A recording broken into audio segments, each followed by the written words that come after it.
What's up, everybody? You are tuned in to the Elks Call, your home for Edmonton Elks fan talk. Apparently, still experiencing technical difficulties. My name is Scout, aka the rep from Section X, And my name is Catherine, aka Do You Even Elks? aka our our IT department. We are coming to you live on Shotgun Sports Network with the replay airing exclusively on Edmonton Sports Talk. Kathy, the Elks are 1-5. How are we feeling about that? Well, if you caught the last little bit, all I had to say about that is meh, meh, Meh. meh.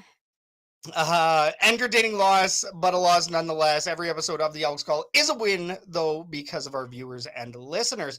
We can't thank you enough for riding with us. Hit the like, subscribe, and favorite buttons to show some love. Your support means everything to us here at Shotgun Sports Network. The show schedule for today is as follows, as we've stated on our last rendition of this. We're going to open up with The More You Didn't Know, where we're going to talk to our guest about a variety of topics. After that, we're going to give you Kathy's Herd Report, where we bring you the latest news and transactions in Double E Land. After that, we're going to give you an Edmonton sports update, and then we are going to run through Green and Gold, our spin on hot or not. And then finally, we're going to open up the fan forum where we talk about the hot topics surrounding the Edmonton Elks and the CFL world as a whole. We are interactive, so make sure you throw your questions and comments into the herd chat throughout the show, especially if you're watching on YouTube or Facebook, because I think that's the only place you can actually do that. But let's get this show rolling with The More You Didn't Know. We're going to try this again, where we talk with our guest about a variety of topics. Now, this segment is brought to you by Royal Retros. Save 10% off your order by using code Shotgun Sports, all caps, no spaces. If you like throwbacks, you're going to love Royal Retros. They are the throwback kings for all of your sports merchandise. Go check them out. That's royalretros.com.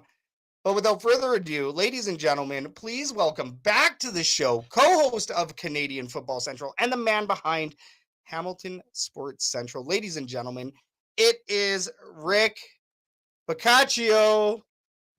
Hi, Rick. Hello, Catherine and Scout. How's it going, man? What about that catch that we saw in BC against the Ticats? I mean, actually, I was watching the post game interview. He actually preferred his college one over that one. And that's because his hand was broken during his college one. Wild. Oh. Robert Carter Jr. It was absolutely wild to see that catch. Wild one, crazy replay, and people are already calling it the catch of the entire CFL history. Like, I mean, it was a wild catch, that's for darn sure. But we're not here to talk about BC Lions. We're here to talk about you and the Ticats. So, let's dig in. We are really appreciative of your time tonight, man. So, we won't keep you too long. Now, Rick, it's been a while since we had you on the show. What have you been up to? Like, what's new? What have you been doing? Trying to cover a team and work at the same time. You got to make ends meet. So, I because of my shift line, I go to practice and then I go to work. So at least I can still see practice and then go to work.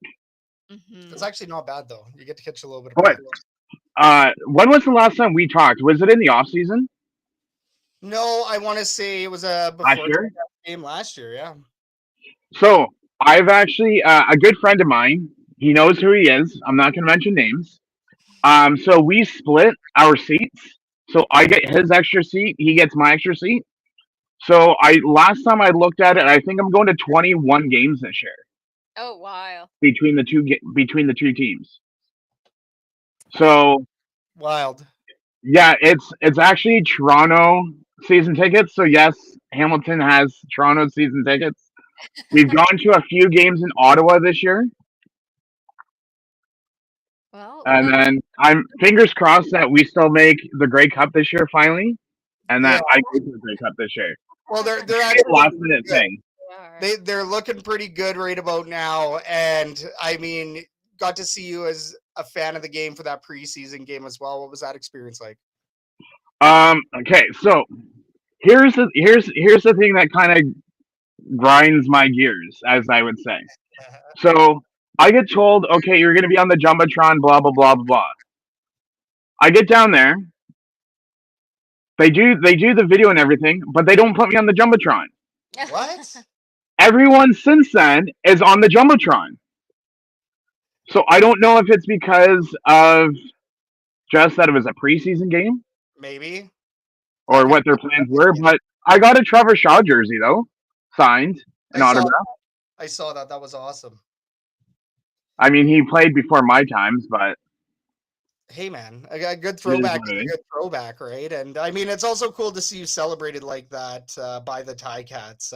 It's cool that they're recognizing the fans a little bit more. They understand that, and it's funny because if you go on my channel, I did an 11-hour live stream for free agents this year, and my ticket rep listened to it in the office. He had it playing in the office at the stadium. That's cool. That's really cool. That's cool. Well, yeah, like Scout says, it's really cool that they're starting to really take notice of a lot of these, independent, fan-sided media that is going around in the CFL because I feel like that's where you get the most raw kind of content, right? I mean that's where you have to start to make your name for yourself and get the CFL name out there more. Mm-hmm. Yeah, no, the league does need all the promotion that it can get right now, and the fan-sided media, such as yourselves and even ourselves, that's kind of a bit of a glue for each team's fan base, right? It's a little bit of extra voice. I think that's the best way to put it. Yeah. And to have that, I mean, and to be able to talk with fans and kind of build that community, you've done a great job with the Hamilton Tiger Cats. Yeah, but that's just it. We're here today because the Elks are facing the Ticats on Saturday. So the odds are stacked in Hamilton's favor because of their surprise turnaround season so far. So what were your thoughts on Hamilton in the off season? So when we signed our big name players, like we thought that okay, what you're seeing now is what we thought we were going to see at the beginning of the season. Mm-hmm. But because we didn't do as well out of the gate, now it's okay. Bo and Lawler are on the same page. Mm-hmm. But here's the thing: if you double team Lawler, like the BC did, then you see the other side of the Hamilton team. Yeah. But then if you play one-on-one against Lawler, you get to see what Lawler can do, like they did with Toronto. Mm-hmm. So it's your type of gamble that you got that chance that you take. Do you want to double team him or do you not? Well, and opening up the other receivers, right? That's exactly it. You open up the field when you have a Kenny Lawler. I mean, even when he was in Edmonton, we saw the same effect. When we had Geno Lewis, we saw that effect. Mm-hmm. I think that's what we're missing right now here in Edmonton is that star number one wide receiver that's getting that double coverage. Mm-hmm. And Hamilton clearly has it, and it's working very well for you guys out in Hamilton. Yeah, we definitely missed that, not gonna lie. Knowing that there's a big chance that if they throw a big bomb on a 50-50, there's a greater chance that they will catch it. You have a star wide receiver that's going to come down with that ball, and it's a 90-10 ball. We've talked about 90-10 before because we had a 90-10 wide receiver on this team before. So anyways, yes, no. And not only that, don't forget, we also brought in Monson, the defensive coordinator from Calgary. So everyone was kind of like, well, what's he going to be like? Are we going to get the Monson from like mid 2000s where he was with Calgary, where he did very well? Or are we going to get the Monson from the last few years that was just garbage? So then, like, what changes besides like Monson, besides Kenny Lawler? What other changes are contributing to the success of this team right now? So Deshaun Amos from Toronto. Yeah. Because our secondary has 11 interceptions on the season. Yeah. Now that Stubblefield is playing Sam linebacker on a 3-year deal, he's back from injury. Mm-hmm. We've moved on from, I'm trying to think of what the player's name was, the one that we released. And then, Wilson, because Wilson's now gone over to Calgary. So now we have Devin Verisuk, our first overall draft pick. He's doing very well. It's just like I don't know. I guess the team's like really bonded and it's a tight knit group. That where it's like if your defense, gets an interception, offense is like, hey, now we got your back. Now we're gonna go out and do our job. Mhm. No, and that makes sense. And quarterback, I think quarterback was a big change this year. And it's funny that you mentioned that, Scout, because I'm pretty sure it was last year when Scott Milanovic came in and he said he was going to rejoice Bo Levi Mitchell's career like he did Anthony Cavill when he went to Montreal as the offense coordinator. And you've seen what I mean. Yeah, a lot of it last year was in garbage time and everything, and how well he did last year. Now look at this year. He's already top 10 in all CFL passing. He's the quickest person to get to 100 wins. He's now going to be passing Doug Flutie, sorry to say, when he gets 131 yards on Saturday. And it's like he has 15 touchdowns and 3 interceptions and already leading the league in yards. Yeah, and I mean, he's putting on a vintage performance, I think. Right? It's looking like Bo Levi Mitchell of BLM pass. Like, I mean, and he's coming to Edmonton. I think that's a piece that I'm worried about. I am indeed a little bit concerned because he likes playing in Commonwealth Stadium. He has played against the Esks and the Elks so many times as a Stampeder and now a Hamilton Tiger Cat. So I think that there's a little bit of familiarity there. The one thing that will work in your guys' favor is we're on a short week. Yeah, we'll see how much that fatigue actually factors into this because game. They flew back Sunday. Yeah. They had Monday off. They had yesterday off. You had a practice today, practice tomorrow, walk through Friday, fly out to Edmonton on Friday, and then game Saturday afternoon. Yeah, that might be a factor, but I mean, and then it turns around. Then you have Sunday, Monday rest, Tuesday, Wednesday practice, and we play BC next week on Thursday. Oh my goodness. What do you guys feel about that schedule? A lot of people, if we can take 2 out of 3, I'm happy. It's we just need help from other teams, knock on wood, Riders this weekend. So that we're not tied with Montreal because of the tiebreaker. Right. Fair. Yeah, very fair. No, well, I mean, Elks and Lions. That's what we have on deck, right? Yeah, we do. So, I mean, as we know, the Elks and the Lions are on deck this weekend. The CFL Raiders have unanimously picked Hamilton to win this contest. Unanimously. So, I mean, are there any concerns that the Ticats might lose this game?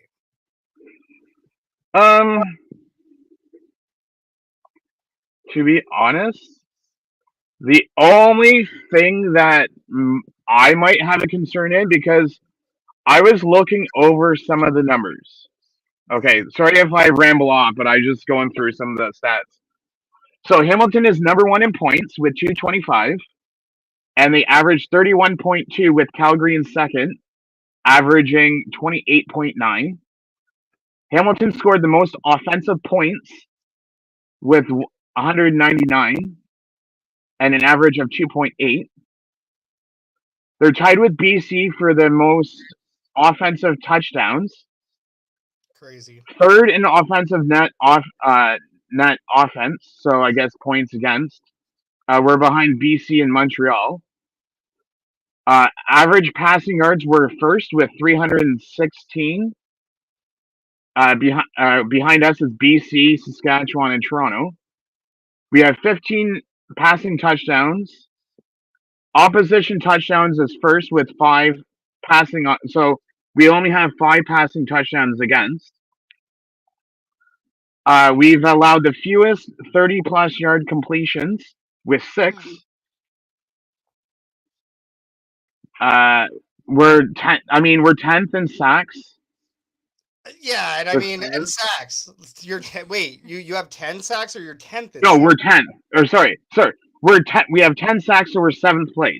7th out place. of 19. You haven't got even the most. I would love to see what the Elks have. I'm pretty sure it's like so.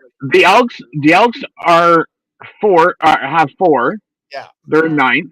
Yeah, Saskatchewan leads with 20, with Montreal in second with 16 and Toronto in 15th.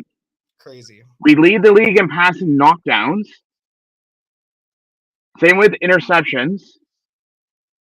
We were leading the league in turnovers, but because we gave up 2 turnovers versus BC, we're now in second. Right. Points off of turnovers, we actually have 47. Calgary has 60. And fun fact, Legio and Sean White are still 100% this season in field goal kicking.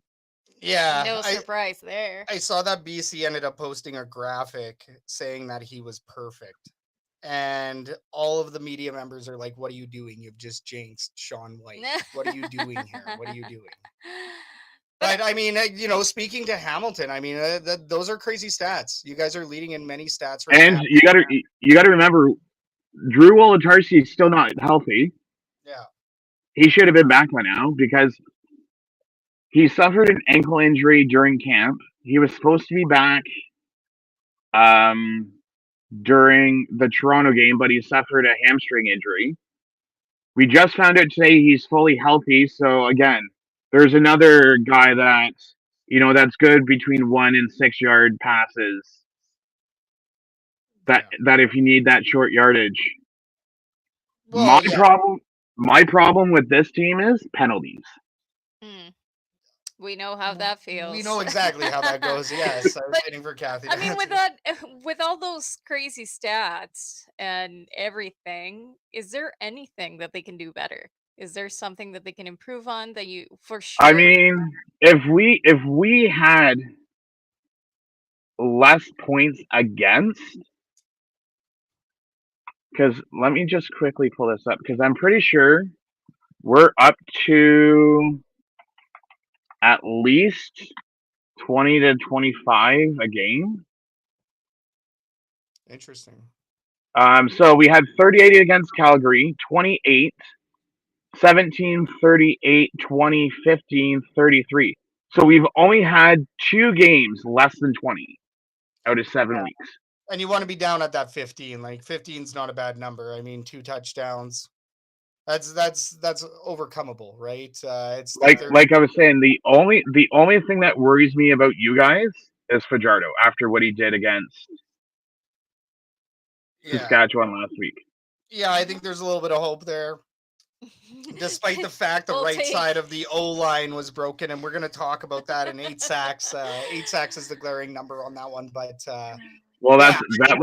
that was going to be the next thing. So is our defensive line going to look good against you guys? I mean, we're going to see because Jacob Plamanin is back. We're going to talk about it once you jump off, but I think there are enforcements on the way. I think the double E will rebound a little bit, but I don't know how that right side's going to look. Yeah, I don't know what changes they're making yet. At that point, I do have an Elks question for you guys. So my Elks question is, because I know you guys brought in a whole new offensive or defensive line. You guys brought in David Beard, who is our top center. For what you guys paid, because then you guys also got Royce Mechie and Tyrell Ford, do you guys, so far this season, feel like you guys got your money's worth? Well, you laughed, so you can answer first on this one, Catherine. Yeah, you laughed. You did a mischievous laugh. That was a very Man, I don't know. Like, to be honest, for the amount of money that was spent on it, I do feel like it should be better. Tyrell Ford is barely being utilized. Defensive line, sometimes it feels like it's down to 2 guys instead of the entire line. Like, there's still holes in there. There's still, you know what? If you're talking money, if you're talking numbers versus what has been happening on the field, I don't think we're getting our money's worth. Yeah, I mean, I think in this last game, they did all right. I think they did pretty good. I think the Elks defensive line obviously still could look better. The 1 sack that they got was more of a pity sack, and once again, we're going to talk about that more later. But I do think that there's a severe lack of tackling, and we know that. Yeah, the tackling is not the greatest, and especially now that we may have a Nick Anderson injury, things are looking a little bit bleak. So I mean, as far as dollar value to product, I would say that we'd want to see more in this last game. They actually did pretty good in a competitive game, but yes, I mean it's lacking. I think that cohesion needs to happen sooner than later, and it isn't. Like I said, in this last game, it was actually half decent. So I think that there's hope for it, and I think it may be more of a 2-year venture on that to see its true potential. But I do think that there are some bright spots. Tyrell Ford, he's not being targeted as much as he could be. Why? Because they're exploiting the other sides in other areas. So that means that Tyrell Ford, in a way, is doing his job, and that's what I talked about on EST. So, yeah, I mean that's where I'm at on that one. But let's get out of Commonwealth. Let's get back down to Hamilton Stadium. Okay. Still without a major sponsor. What have the vibes and mood been like? You know what? Like, how do I want to word this? Because TD just forked money into the hockey rink, like we're talking off camera with the new hockey team coming in. They just forked out, like, with government funding, it was like 300 million, something ridiculous, to do renovations. Like, they cleaned up the whole rink. We got Toronto Rock coming back. We have a bunch of key singers. Brad Paisley is one of them. There's a couple of other ones that are coming in November. I think they're just waiting for that perfect, like, that deal. Like, they're not rushing into it. Right. I guess they're trying to see what the product's going to be like before. Because if you remember, a few years ago, I don't know if you guys have one out in Alberta, but we have a bank here that's called First Ontario. It's a credit union. I know of it. For Okay. Sure. So when they paid for the rights back in, what was it, 15, 16, they paid 3.5 million for the rights. Okay. So I'm sure if you're paying rights for a football stadium, you're going to pay more, because you'll have concerts there, you'll have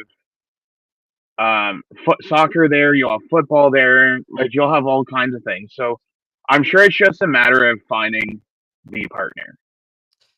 Yeah, the ideal partner. I mean, Play Alberta Field now is a thing over at Commonwealth Stadium, and you go for the big sponsors. You want to see that money contribute to your team, and especially because Hamilton does have a couple of teams that play out of their is it Forge? It's Forge, right? Yeah, it's Forge and Ticats. Yeah. So multiple teams there, that naming sponsorship would affect both teams. So it is something that's a little bit interesting. Pigskin Pete, he's still doing his thing down in the stadium, right? He's still doing his thing. We've had some fans joke and call it the litter box. Some people trying to get Giant Tiger to be a sponsor. I like that. Get who can you get, like Pretty Litter or any of those companies? Right? Like, there's different things. Oh, and to follow up on a question I asked you, I'm going to answer it for us. So, when Kenny Lawler signed with Hamilton, he actually did kind of like a backstory as to why he signed with Hamilton. So I don't know if fans will get the whole gist of it, but there's a lot of stuff behind the scenes. It's not just field and numbers.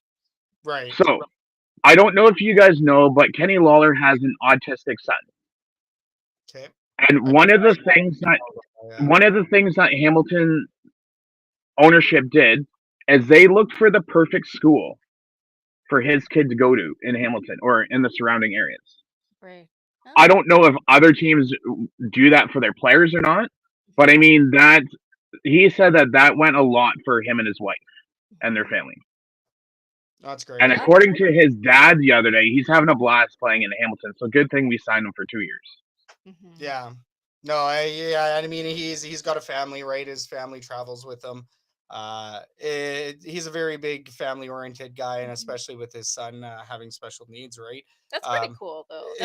That's cool that they stepped up. Of course. And I mean, to be honest, as much as it hurts seeing some players go because they're really good, Like, it's really good seeing them thrive somewhere Elsewhere. else, right? That's one of the biggest things of being a CFL fan, because you recognize that your favorite players are not necessarily going to be with the team for a long time. That scenario is very rare. Zach Collaros, even Zach Collaros has only been in Winnipeg technically for what, like 5 to 6 years, right? So it's like those kind of scenarios, and he was around, he moved around multiple times. Kenny Lawler here in Edmonton, Winnipeg, he had a pretty good couple stretches in Winnipeg, and then now he's in Hamilton and he's having fun and balling out. Yeah. He's balling out. So it's good to see those kind of scenarios work out for the player. I think that especially with such a long lifespan as a player, you know, you don't know how many days you get, you don't know how many games you get, and you don't know how many years you get. So it's very, very, it's an interesting thing, and especially too with NFL prospects, some of our favorite players may move on to the NFL. Yeah. So I do just want to quickly recognize we do have some herd chat comments. Let's start with Ginger Argo here. Rick broke the internet. he said that because he's one of the good friends that I have in Toronto, and he says that it's my fault because I'm a Ticat fan. Yeah, that's why our stream just completely crashed. And that's the reason. He broke the internet. I love it. Yeah, that's a real. We also have Go Argos from Ginger Argo as well. As expected, we see Leanne here in the herd chat. What up, Leanne? Cosmic Rhubarb. She says, hey, guys. Or hi, guys, to be particular. And then we have Mick Aussie here. Sadly, I'm looking forward most to the tailgate and then watching Bo Levi, Jeans Mitchell, and Kenny Lawler on Saturday, but of course, hoping for the Elks win. He is preparing for the worst, but still praying for the best. Mitchell, that's I like that. I like that before. Bo Levi, Jeans Mitchell. We have a couple other names. Also, Scout, I was going to mention to you the other of how you mentioned what made this whole thing come together. Don't forget, we also have a GM that was the assistant GM from Winnipeg and Ted Gavaya. That he also came from a winning culture in Winnipeg. Well, and was able to implement that plan elsewhere, right? That's I think what the BC Lions were hoping for in Ed Hervey back in 2018, 2017 back then. We see it time over time, and we see it fail more times than not. As far as Ted, and I mean, Team Ted, hashtag Team Ted, guys. Yes, sir. We hope the best for Ted Gavaya in that.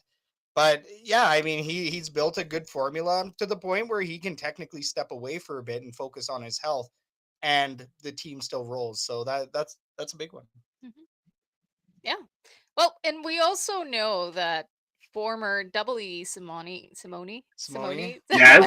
Oh, there you go, Simone Lawrence. I'm in the middle of something. What do you want? No, Dad is. But yeah, I feel so sorry for you guys having to deal with Ted Hervey. But I feel your guys' pain. Yeah, but we feel your pain for dealing with Simone Lawrence. No, yeah. He does join the broadcast, color commentary. What are your thoughts on that? Let's just say my thoughts. I will let you guys know off camera. No comment. You heard it here first. Rick has thoughts on it, so we'll move on for that one. But better question: how do you feel about Luke Wilson? This is a safe space. I have finally put the Wilson question in. I've tried to squeeze it in for multiple weeks, and Kathy keeps excluding it from the script. Here we finally have it here. So, how do you feel about it? It's funny because I was actually going to ask you guys the same thing later on, so it's just like we got you first. So it all depends on how you look at it. Okay. Obviously, there's some animosity. We'll just say Ticat Nation hates him. Yes. Because he likes to say that we're the 9th attendance fan base.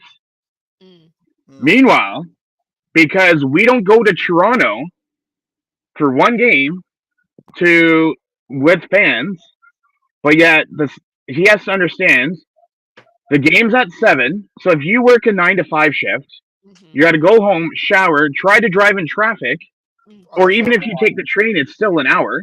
Yeah. And then try to make the game. But now I told him, like, come to Labor Day. Come to see what our crowd's like on Labor Day. He shot that down. I'm like, so you don't want to come to Labor Day? Come to Toronto on Saturday, October 4th, when it's on a Saturday and we have full, like, 2-3 sections full of fans. Yeah. Yeah, I think I can completely understand where Ticats fans are coming from on that one. We do have a Luke Wilson is cringe from Leanne here in the herd chat. That's okay. So I miss Matt Dunnigan too, Leanne. Don't feel bad. Yeah, I mean, Matt Dunnigan, he's a treasure. I do miss his southern accent on the broadcast as well. I mean, Luke Wilson, I will say a quick 2 cents on it. I think he's bringing attention to the CFL. I think he's bringing a combination of like positive and negative. I think that sometimes he has a good intent, but then the problem is that he executes very poorly with like shock style comments and shock style call outs and these weird against fan bases to step up where, you know, like you said, it's very hard for Ticats fans to make that drive down the 401. It's not even that.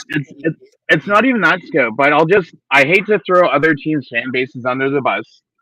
But to explain this, I will do it just to explain this. So I've looked at numbers.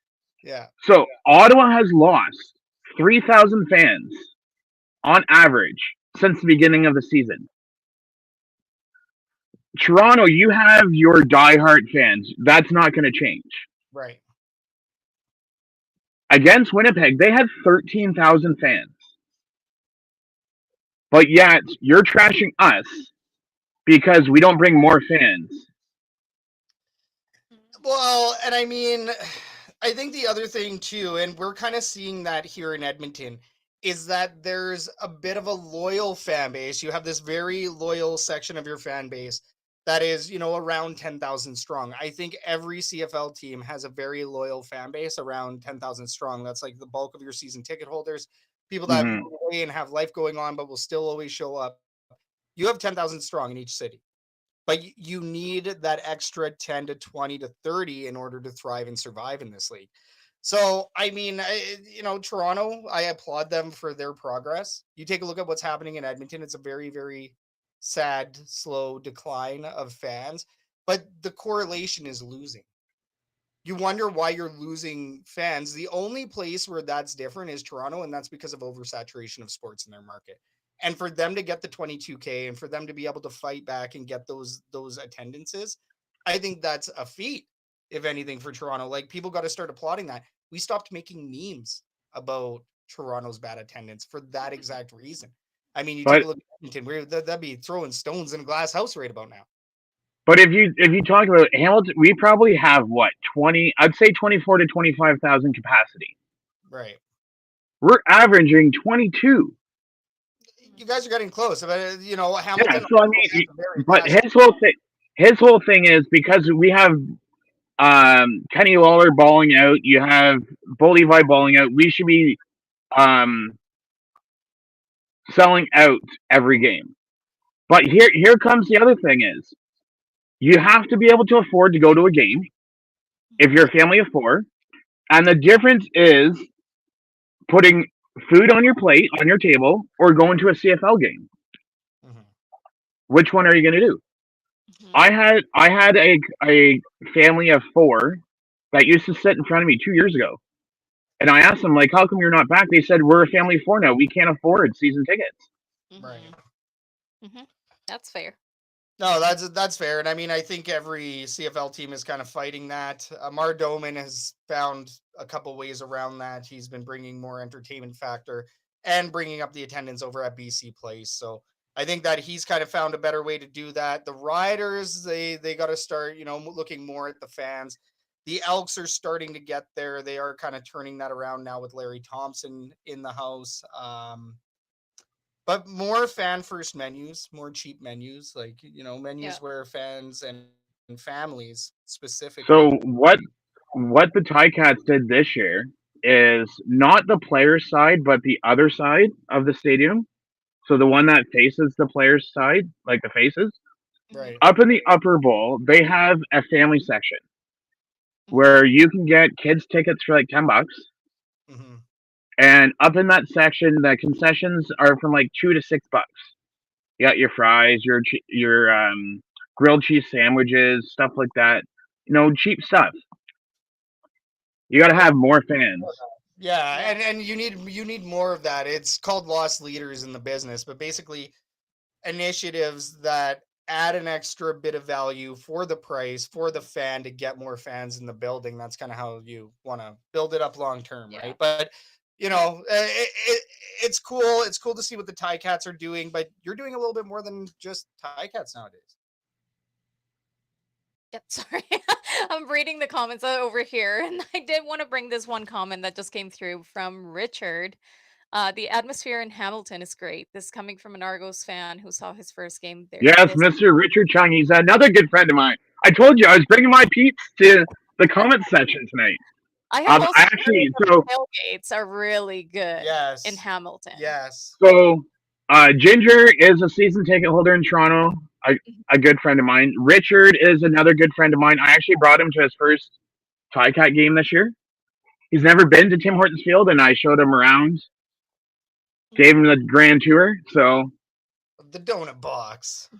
yes, the donut. There you go. Call it the donut box, and I guess we can't really do that since Tim Hortons not the sponsor anymore. They should just grab the sponsorship again. I mean, come on. You The know, donut you know box is what? We could. Oh, what's that other donut company that just moved up to Canada? Krispy Kreme. Yeah, get Krispy Kreme to do it. We can still have the donut box. I mean, you could. Might as well. But yeah, Hamilton Sports. So Rick, Oh, you're yes. so as mentioned earlier, you've rebranded from Tiger Cats Talk Network to Hamilton Sports. Yeah. So Ticats Talk Network is kind of like what you guys have with the Elks Call under the Shotgun Sports Nice. name. Yeah. So, Ticat Talk Network, I actually got hats made up this time, Right. and I got cut. So that's gonna cover the CFL side. I haven't decided what I'm gonna do for the hockey section yet, but the reason why I rebranded it is because then at least if I wanted to cover Forge, I can cover Forge. Right. Toronto Rock, they're still out of Toronto, but they're going to be playing in lacrosse at TD Coliseum again. We're going to be having HL hockey back next summer when the Islanders farm team comes to Hamilton, Totally. which is going to be good because I don't know if you guys have seen the way that the HL works nowadays, but because of COVID, they went from 82 games to 72, and then you play 61 of the 72 in your own division.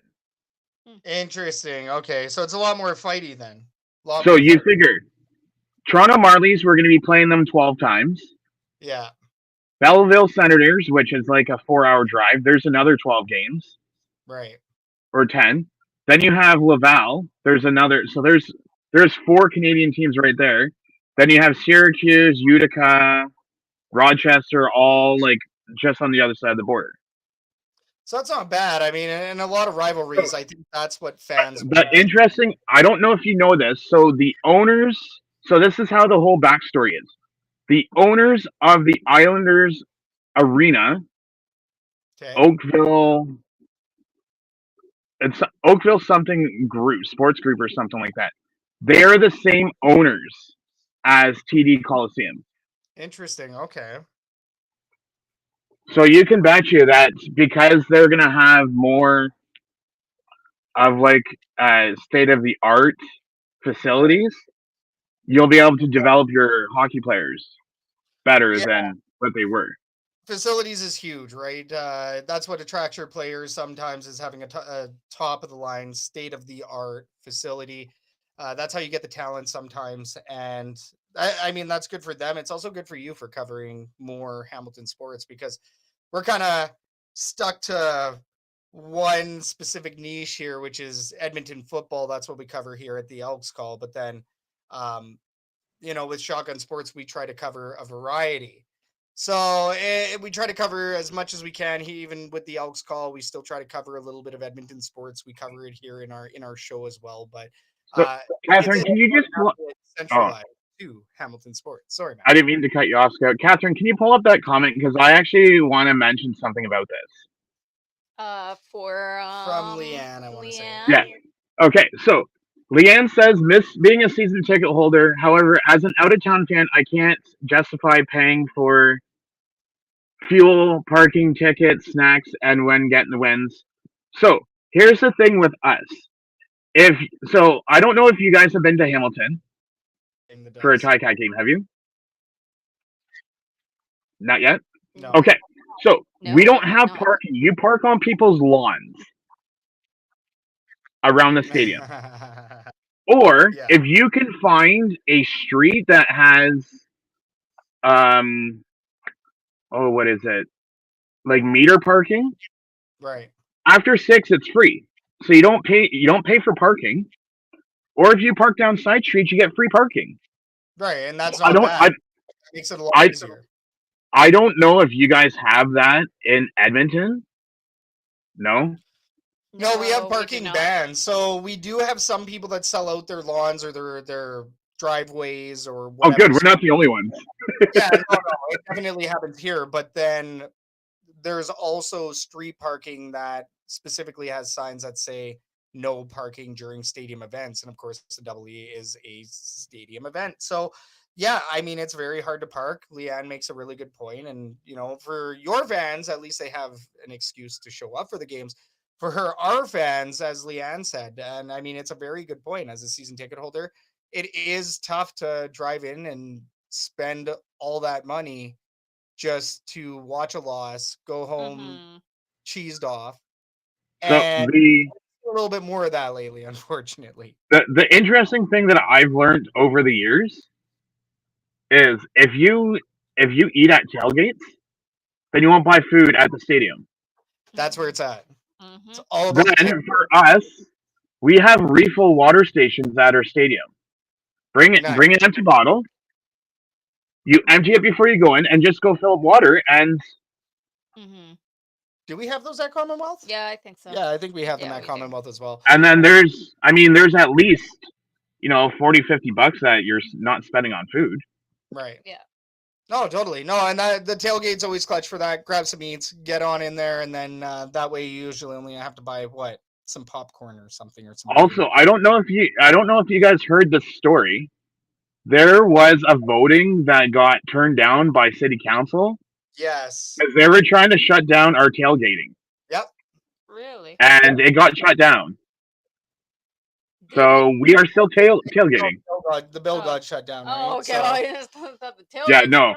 Oh no, Catherine! If the tailgating got shut down, you would have heard it by now. Oh, exactly.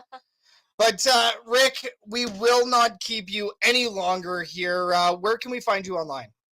So I am on X at Hamilton Sports Central or HS Central YT. Or long form Hamilton Sports Central on X, as well as look up Hamilton Sports Central on YouTube. I will also, for those people that can't make it out and that don't want to put up with TSN's horrible, sometimes boring broadcast, I will be doing a live stream over on my channel for Saturday's game. I love that. No, live stream. One other thing I'm going to mention, Scout.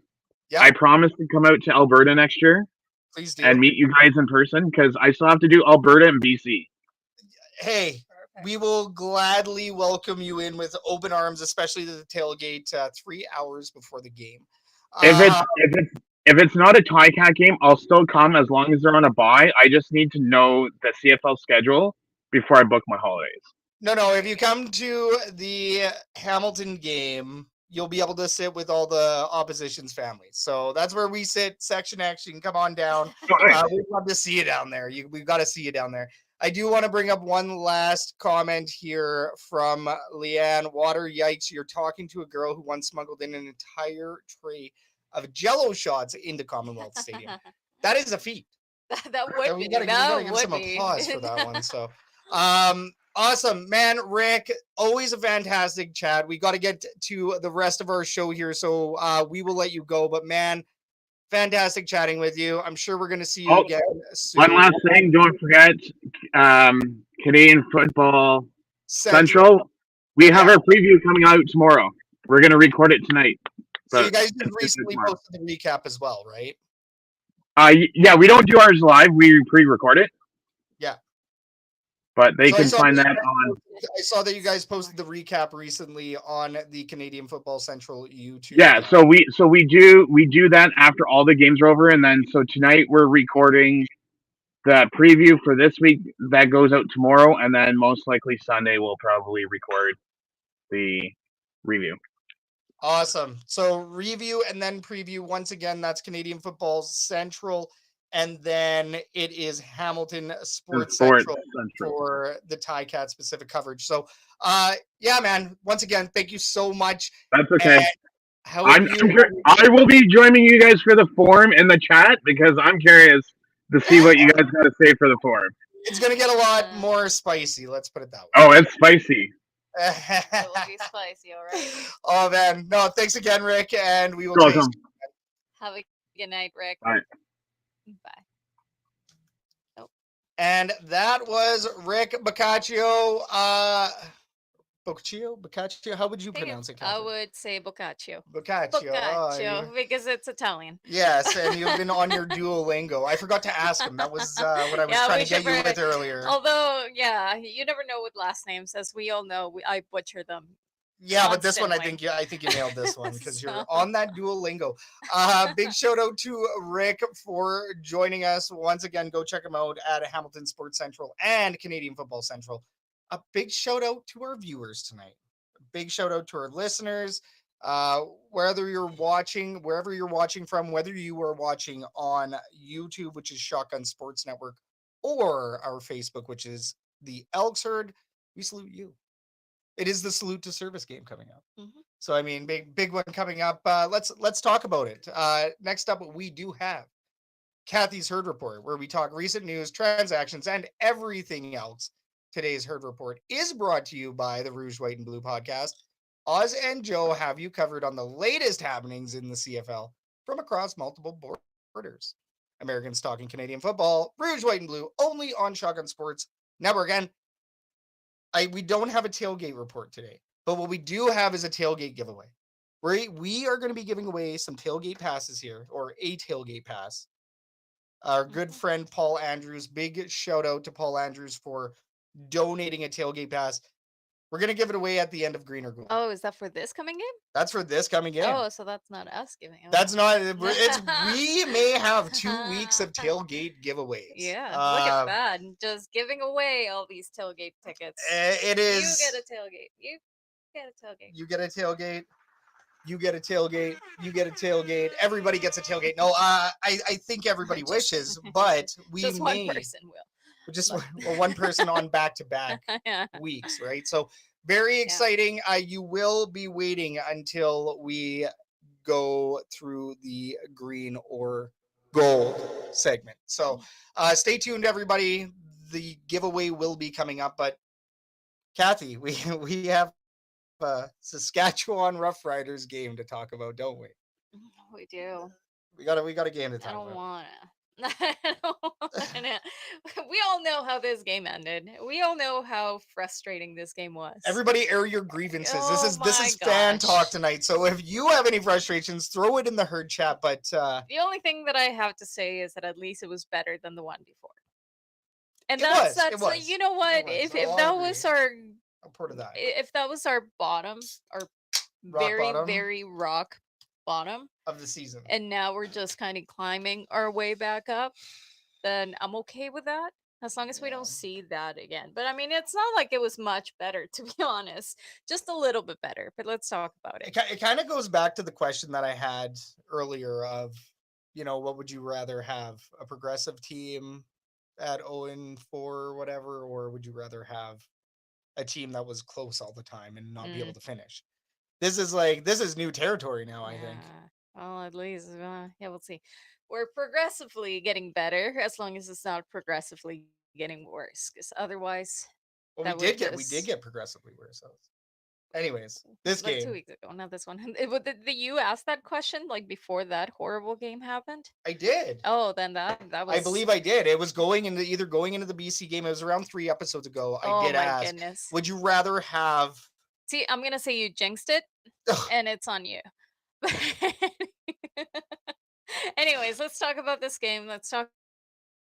You need to stop moving so much because the camera is not able to pick it up. Apparently. Yeah, we are definitely gonna have some upgrades here, people. Let me tell you that much, because our computer is not able to handle. We're doing good. The We're excitement good. here. The excitement. But the first quarter started as a battle of the Rouges. It was good. I like that. It's very Canadian start to the game. It was a very Canadian start. Saskatchewan opened up with a missed field goal that still resulted in that single point, and Edmonton followed up with a point of their own in the answering drive. So that was kind of fun. We're so used to getting the first Rouge, though. I'm gonna say that I was a little peeved. I was a little peeved that it didn't happen with us first, that somebody else got the Rouge first.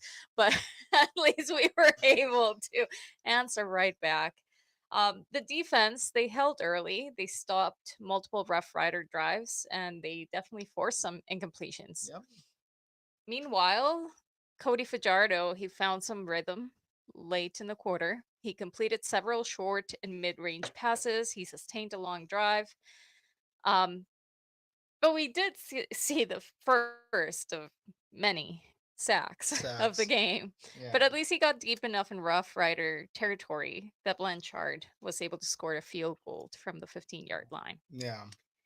So Blanchard coming in, Cody Grace, Vincent Blanchard, same consistent story with these guys, which is good. Great. He's great. He's great. I will take that.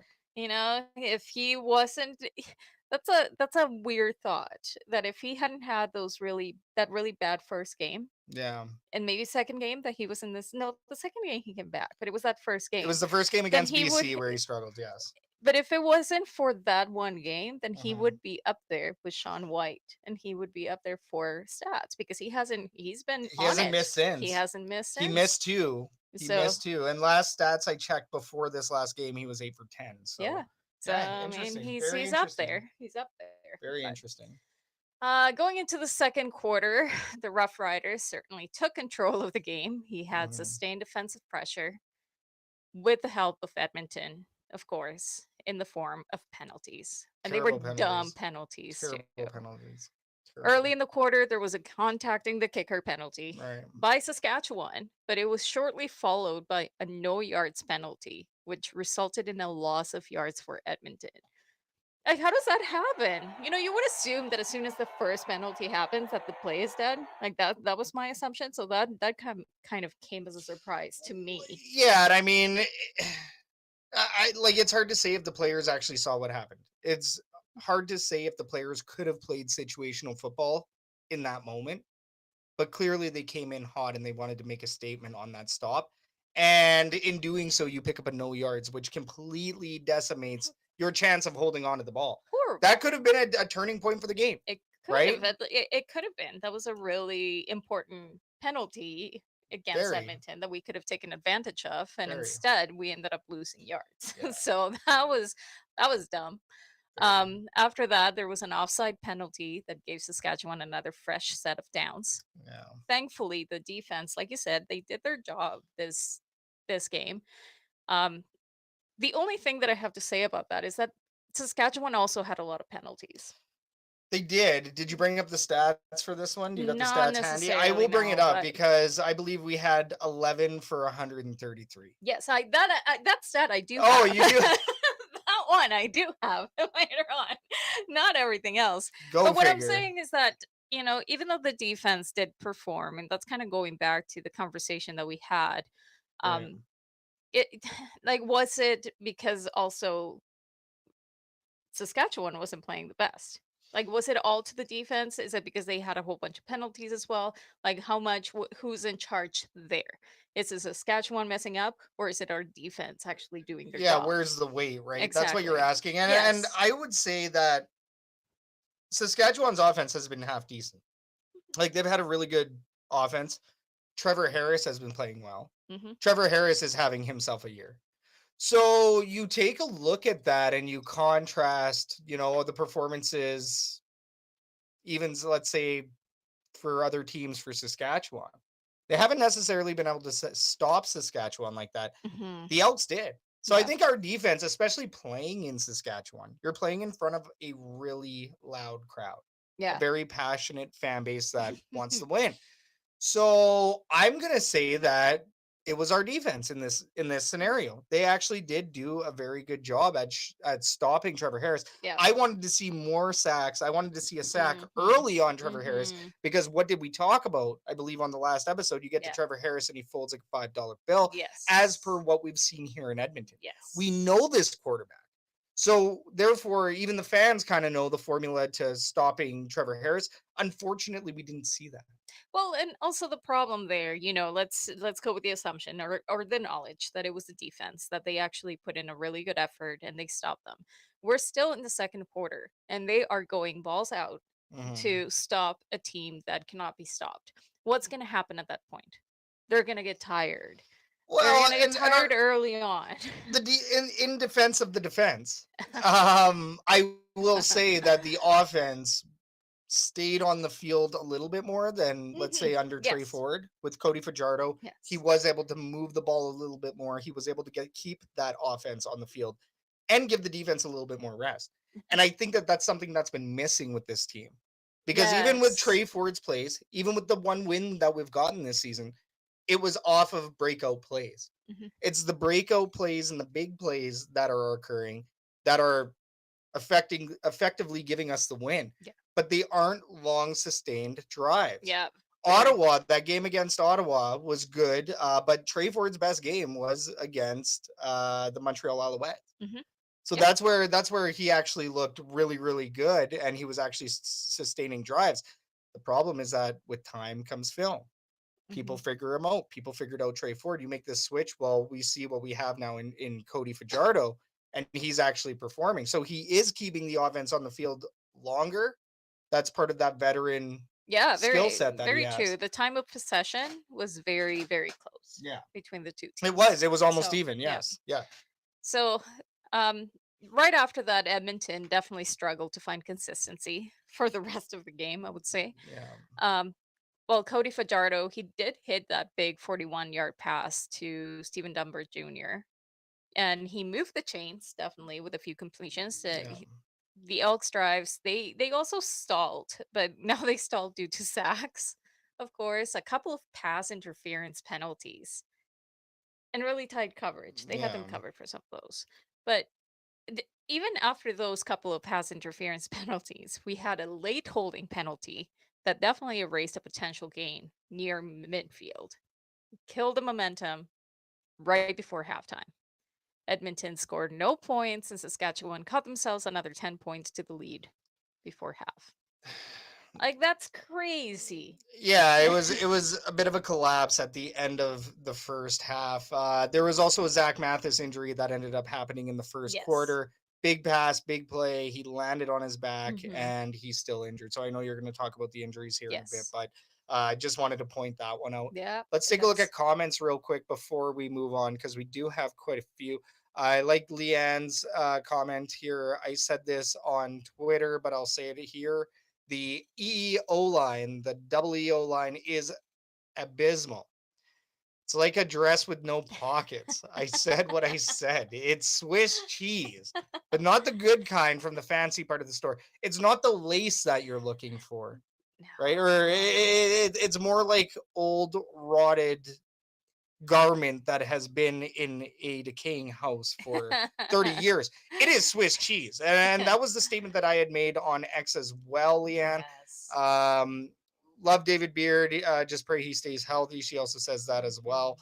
David Beard, I would say that he's doing all right. And I would say the left side of the O-line is doing all right. We did see that the right side was pretty bad during that game. Hamilton Sports Central. What up, Rick? What up, Rick? I see Dunbar is going better this round of Elks than last time. You know what? I think that he's being utilized in the right way. I think he should be, especially looking at the rest of the roster, on wide receiver. Yeah. Looking at, Yeah. our wide receiver group as a whole. I think that Stephen Dunbar Jr. has the best skill set right now to be the true wide receiver one. And we need that, as we were talking about with Kenny Lawler, right? It's something that we're missing. I felt like for the first 4 games, we didn't have the one wide receiver. The one that we all look towards, that we always try to find. Like last year, you have your Gino Lewis that you're always looking for. Gino, where's Gino? What are they going to do with Gino? You have to get Gino more involved. Yeah, it's a talking point, right? It becomes a talking point, and it's a very crucial part of the team to have a wide receiver one. I mean, we see what's happening with all of these other teams, and then you contrast that to the Edmonton Elks. Well, we don't have a wide receiver one. No. So nobody's getting double covered. No. Like the schemes are actually basic for defenses. Or everybody's getting double covered. But because they can just be read that well. But yeah, let's talk about the second half, third quarter. I lost count of the number of penalties in the second quarter. I lost count on the number of sacks during the third quarter. It's a bad third quarter. Oh my gosh. It was a return of the third. Edmonton struggled. Terrible. There were a few key passes, but the offense definitely failed to sustain momentum. Yeah. This O-line could not hold my 7-year-old from reaching Fajardo.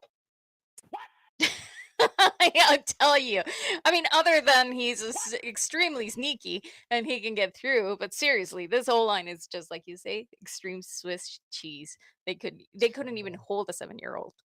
But anyways, Fajardo also held on to that ball too long for a couple of times. He did mention that a couple of those were on him for sure, right? Holding on to that ball. The defense was probably tired at this point, really. It was just a recipe for disaster. It was just a bad quarter. Yeah, but not scoring. And that's the biggest thing. This is once again a third quarter where the Edmonton Elks just could not score. Yeah. That's a problem. Like you need to score. In this league, especially in the third quarter, you come back from the halftime, score and run the ball. Run the ball. Like I get that our offensive line was so bad that we could not run. Get the scheme out there. Build a different scheme. Call a different scheme. Call a different play. Call a sweep, for crying out loud. But do something to get the running game involved instead of just sending the rusher, straight into the middle of a failing O-line. Yep. Like that's not gonna work. No.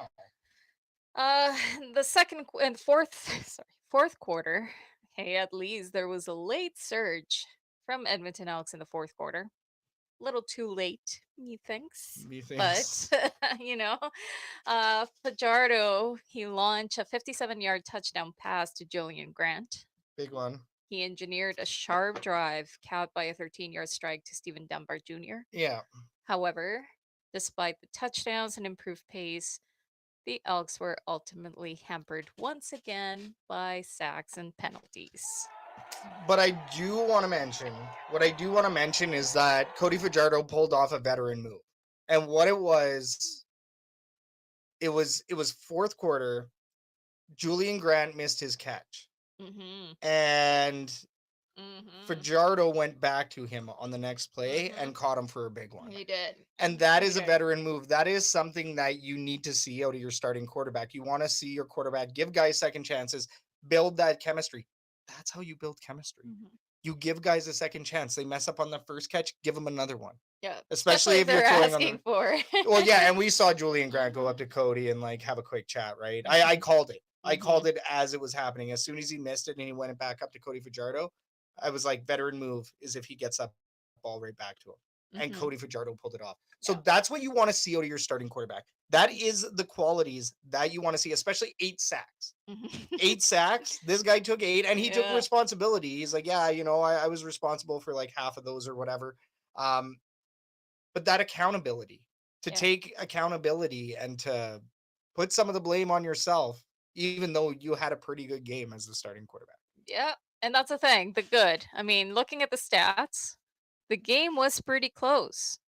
Passing yards, time of possession, net offense, and even the number of first downs were very, very even. But we know that this doesn't matter. The game has been one of the most undisciplined games that I've ever seen. Yuck. And as Mark Killam said during his interview, the only stat that matters is wins and losses. That's it. right? So it doesn't matter how close you get or how close the game is. If you don't win, you don't win. Well, and post game, Mark Killam looked the most distressed I think I've ever seen him in his post games. Yeah.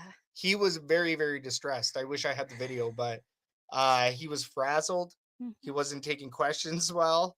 And the one question that he did ask that was asked of him, the one question that he kind of brushed this one off, but they're like, hey, who's going to be starting next game?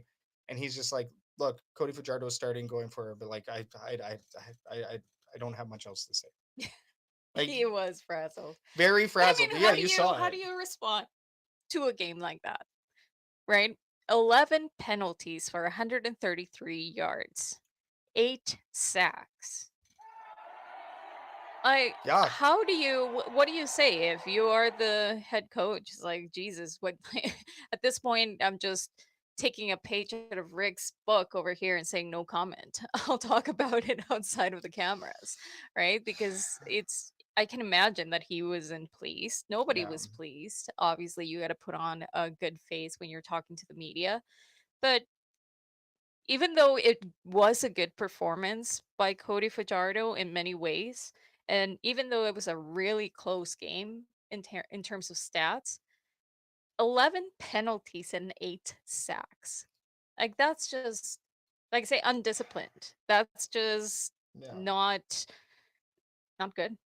Yeah. No, it's gross. You never want to see that, right? You never want to see that. You never want to see so many plays fouled on penalties. So many plays, so many drives extended, so many plays negated. It was a really bad outing. It was a really bad night, I think, for the offense anyways, and specifically for the offensive line. But as far as discipline goes, that's the last thing you want to see from your football team, especially when you're trying to build cohesion. Yeah. This is something we talk about on a weekly basis. It's like it's old. It's an old narrative. I don't even want to talk about it anymore. Yeah. But the reality is that this team does need to find cohesion, and you do not get that by committing 11 penalties for 133 yards. On average, that is 13.3 yards lost or given up per penalty. We're not talking about just basic offsides all the time. We're talking about pass interference, which is a big one. That's a big one that hurt us. The no yards penalty that could have. Yeah. Oh, no yards was a big one as well. It was mostly those two. Like, those were the really bad ones. I know There's we did a couple of holdings in there. A couple of holdings, which is typical. You're going to have holding in almost every game. So Mm-hmm. it's painful. Very, very painful. Mm-hmm. Tough to watch that one. Cody Fajardo made it exciting. The Edmonton Elks did make it exciting. They almost won it at the end. And considering that they were 9-point underdogs, 9.5-point underdogs going into this game, the fact that they came out within 3, hey, technically that's improvement. That changes the line a bit, which I think that against the Hamilton Tiger Cats, they are a 3.5-point underdog. Yeah. So they're saying just over a field goal is what the Edmonton Elks are going to lose by. Leanne here in the Her Chat does say, I need to bail. 4:30 comes too early. Oh, well, we'll check you later, Leanne. We will check you later. Sorry, I thought it said need to ball. I was like, I need to ball. I need to I ball. ball out right now. I need to ball out. Yeah, so that was that game. Yeah, very painful. But hey, we got another one coming up. Yeah, so let's look at transactions first. On July the 20th, we had national defensive back Gerald Cummings. Jarrell. Sorry, we all know this is gonna happen. Maybe you should do this one. No, because you got this. American defensive back Jalen Williams was signed, and American defensive back Bryce Cosby was signed. Okay. On July 29th, we had national fullback Jacob Plamondon. Jacob Plamondon is back, ladies and gentlemen. Huge. And I think that this is very smart for them to bring back Jacob Plamondon. I was questioning why they let him go to begin with. I believe part of it was, Tanner Green being healthy, Tanner Green being good to go, and of course owning that position. But Jacob Plamondon has multiple roles in which he can fill. So he's a bit of a utility knife. Great guy to come back. I think that the Edmonton Elks are better with Jacob than without. Well, there you go. Especially because we have a lot of injuries going on right now. I got a lot. We're hurting. As you mentioned before, Nick Anderson, he did not play today. He seems to have a groin injury. DK Bonhomme. Benum. The Benum. Benum. DK Benum. He did not play as well with a knee injury. Michael Broderick did not play with a shoulder injury. Zach Mathis, of course, we just talked about him with a back injury. He definitely landed very hard on that back. Yeah. Tiva Mago Clements, he had limited. So he's probably going to make a return. We'll see. Royce Metier. Oh, is that French? There's been a thing on it. Don't worry. There's been a thing. But yes, it's Metier. He did not play with an ankle injury. And Robbie Smith had limited participation. And that's the one I've been waiting for. Yes. There it is. Finally. Yeah. Robbie Smith may be returning to the defensive line. Yeah. And holy cow, do we ever need him? We do. Very painful. Hopefully, I mean, we still have a couple of days. So hopefully a couple of those make a return. We shall see. But what is next? We have August 2nd. We are facing the Hamilton Ticats for the Salute to Service game. Salute to Service. It's going to be a big game. I'm very excited. 1 p.m. 1 p.m., which means 10 a.m. tailgate. Do not miss the Royal Canadian Air Force flyover, not to be confused with Larry's own personal flyover. But there will also be a Salute to Service flag football tournament with teams made up with local service workers. That's cool. I like that. That's actually getting the community involved with the Edmonton Elks. No Larry's personal flyovers. I'm gonna miss the biplane and the touchdown plane at Commonwealth Stadium. But it is cool. It's always cool to see the F-18s. I hope they do the F-18s this year. I'm sure. Hey, well, I mean, they've been bringing the helicopters out, and I like the helicopters, but I like the F-18s more. So, very cool. Either way, always appreciative of a flyover. Salute to Service. It's always a big game every year. The yellow bandeezy that I wear is from a Military Appreciation Night. Right. So, Military Appreciation Night is always a big deal. We always got to celebrate those that serve our country. Mm-hmm.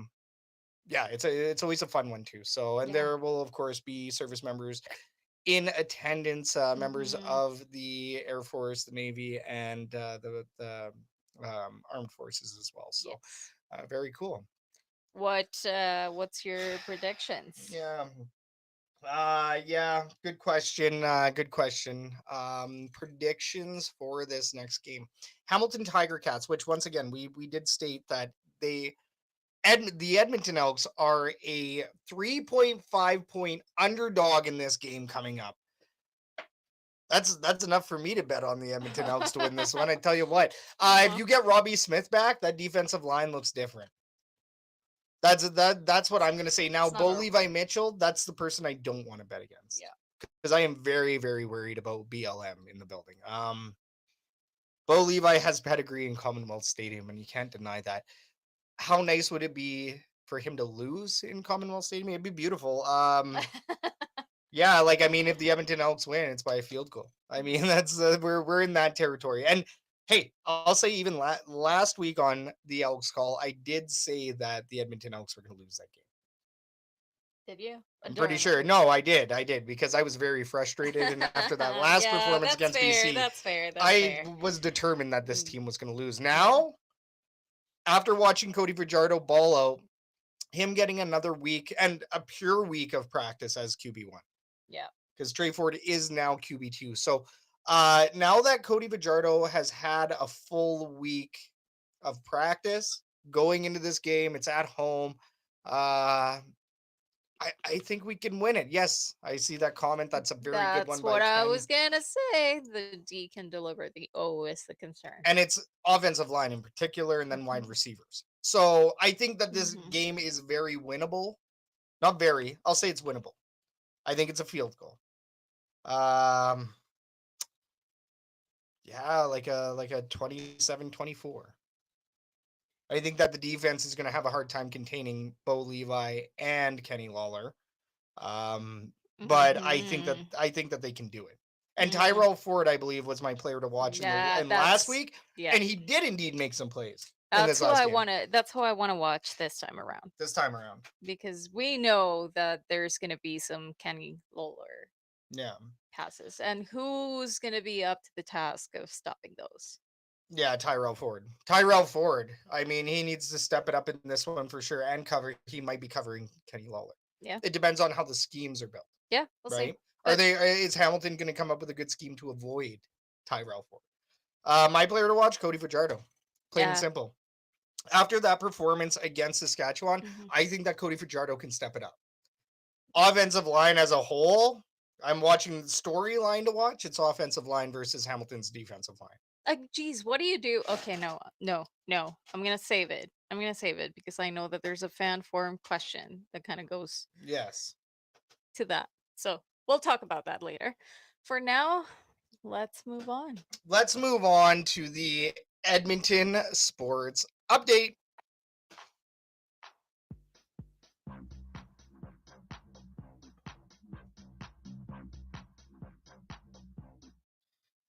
All right, your 1 and 5.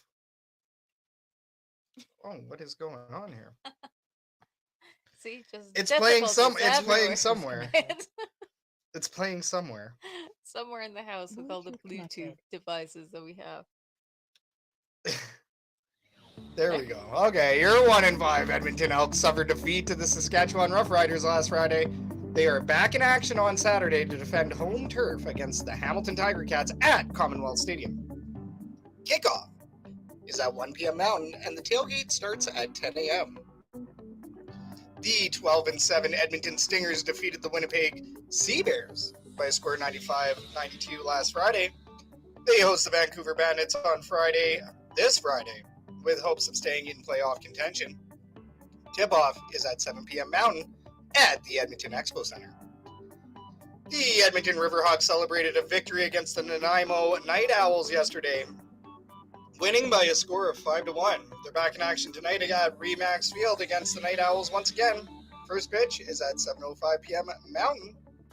And don't forget that Love Pro Wrestling has events every month, with their next event featuring the Clandestine Wrestling Society on July 31st, tomorrow night. And then the main event on Friday, August 1st, with tickets as low as $10. You don't want to miss out. And the Labor Day rematch is coming to the Edmonton Expo Center on Saturday, September 6th at 11 a.m. at Hall F. Get ready to kick off your Labor Day rematch with the perfect brunch, Spirit of Edmonton style. Of course, Spirit of Edmonton style for this Labor Day rematch brunch. Tickets at $225. If you have experienced the Spirit of Edmonton at Grey Cup, you are going to love this breakfast. So go check it out. Once again, $225 for the Labor Day rematch brunch. That is the Spirit of Edmonton Labor Day rematch brunch presented by Sentinel Storage. So make sure you check it out. We are the Elks Herd, and you are up to date. And we got to give a shout out to the viewers. We see you on the stream. We appreciate you being here with us tonight. So thank you so much for riding with the Elks Herd. And if you are here for a tailgate pass giveaway, well, you're going to have to wait until the end of green or gold. So let's get into it. This is Green or Gold, our take on Hot or Not. Green or Gold is brought to you by Stampeders Roundup. If you're a Stamps fan and you're listening to our show, you might as well just go buy a green Trump, buy some tickets in Section X, and come hang out with us. But if you're really dedicated to the Calgary Stampeders, make sure you check out Jason's show on Shotgun Sports Network. All right. Green or gold? We're going to bring up a topic or item, and if you like it, you're going to vote green. If you don't like it, you're going to vote gold. So, no, wait, whoa. Whoa. I mixed that up. I screwed that up. If you like it, you're going to vote gold, but if you don't like it, you're going to vote green. There gold is the better color. I mean, gold is just bigger. Gold is better. So make sure, her chat, blow it up in the comments. If you like it, you're going to vote gold. If you don't like it, you're going to vote green. and tailgate pass giveaway coming right after. So, speaking of tailgate, our first topic, 10 a.m. tailgate party. Catherine, is it a green or is it a gold? I don't mind it. I think it's a gold. It's what? It's a gold. That's a big gold there. I 10 don't a.m. mind tailgate. it. I mean, it's a little early, but we're up early anyways. And what better way to just go have some brekkie and just enjoy the day? And then after the game, you still have a full day to enjoy. I guess. Yeah, I guess. I don't know. I don't mind it. Well, that's like a pretty common thing in other like baseball games. If you go see the Riverhawk games, it's usually a matinee kind of game, Yeah. right? On the weekends, anyways. So I don't know. I like serving up dinner. I don't like serving up breakfast. Like, yeah, I mean, we got the convenience factor on it. It's going to be a very easy tailgate for us at stall 182 at 10 a.m. Make sure you swing on by for some pancake breakfast. But I will say, as far as 10 a.m. tailgate party, maybe I want to sleep in on the weekend. Maybe I want to sleep in on a Saturday. There's no way I'm sleeping in on it's that a long Saturday. weekend. You get an extra day. You always need more sleep. We're getting old, Catherine. We're getting old. Yeah, I don't know. I'm going to say green. I am going to say green on this one. The reason why, I just like serving dinner items a lot more. With a 10 a.m. tailgate, we have no choice but to serve breakfast. Nathan over here in the chat. Gold, beers, and pancakes sound amazing. Nathan says gold. And Ken Shapka also says gold. Make it a full day of double E. Yeah, I mean, that kind of coincides with the 1 p.m. game. I mean, we did kind of bring up a matinee, right? Matinee games are fun, but then you have plans after. And then you have to go to your plans after. Well, not necessarily, not all the team. time, but we just happen to have plans after. But on a Saturday, though, I mean, yeah, you still have the chance to go and do things. It's a long weekend. Technically, even after the game, people could still go camping if they want. Yeah, that's what? You're not wrong. I will give you that. It's early enough that you could still go and do your activities for the rest of the long weekend. And Rick also does say, listen, nothing wrong with burgers at 7 a.m. So, I mean, I like that comment. You know what? Yes. The whole idea that you have to serve breakfast at breakfast time is a concept that you are sticking to. It doesn't mean that you have to. Just like you can have breakfast for dinner. Throwing me under the green and gold bus over here. No, I'm just kidding. But we're gonna get pancakes. We're gonna have pancakes, so maybe we should do bacon pancakes. Maybe we do bacon pancakes. Maybe we throw a little bit of flair instead of. Well, I was gonna do green pancakes. No, but they look a little moldy though. No, it's green pancakes. Maybe green and gold pancakes. Maybe do some green, some yellow. That could be a fun one. Okay, so the next topic on green or gold is going to be an item that fans might not have seen yet on social media. I am going to bring this one up and I will describe it. So it's the BC Lions season ticket holder gift. And I know that we've talked about our own Edmonton Elks season ticket holder gift. We ended up getting patches this year. Not every single season ticket holder, though. Not every single season ticket holder, which was a bit interesting, but it was not a season ticket holder gift. But it says it was a some season ticket holder gift. That's because of the tiered system. But with BC Lions fans, what they all got in the mail was this big pamphlet, basically a giant pamphlet, like a book.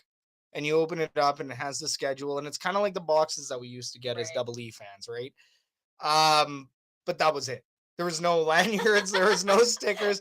They just basically got a giant box that said thank you. Well, no, and I mean we are BC Lions fans, and we are one, and all of this other stuff. You're making it tough to say gold on this one. I'll put it that way. Why'd you laugh? Why'd you laugh? Because I was expecting something more. Jesus Christ. I know that only 2 teams were profitable this year, but at the same time, like, Jesus Christ. Like, add a sticker or something. Well, and we know about the Toronto Argonauts doing footballs, collectible footballs, right? The pamphlet is a big appreciation thing. Now, in contrast, we did get patches, but at least the patches have a little bit of use. So, green or gold? We gotta get to the point here. Is it green or is it gold? Herd chat, let us know what you think. That is a hilarious green. That is so sad. Like, I'm trying to run a segment here, and you're just derailing this. Like, what do? You get excited because there's a gift in the mail, and then you're like, "What the hell is this?" Yeah. It's a pamphlet. Miss Marcia, big CFL fans fight cancer advocate and participant, and she's been a long time season ticket holder. She's been on the Jumbotron and on TSN multiple times. But a pamphlet versus nothing. I think I'd rather have the patch. I'm gonna say green on it. I was trying to go in with a gold angle on this, and you laughed, and you made it really hard to say the and word I had gold. I had no idea what it was because I haven't seen it. So this was very, very this was a surprise. I was not expecting that.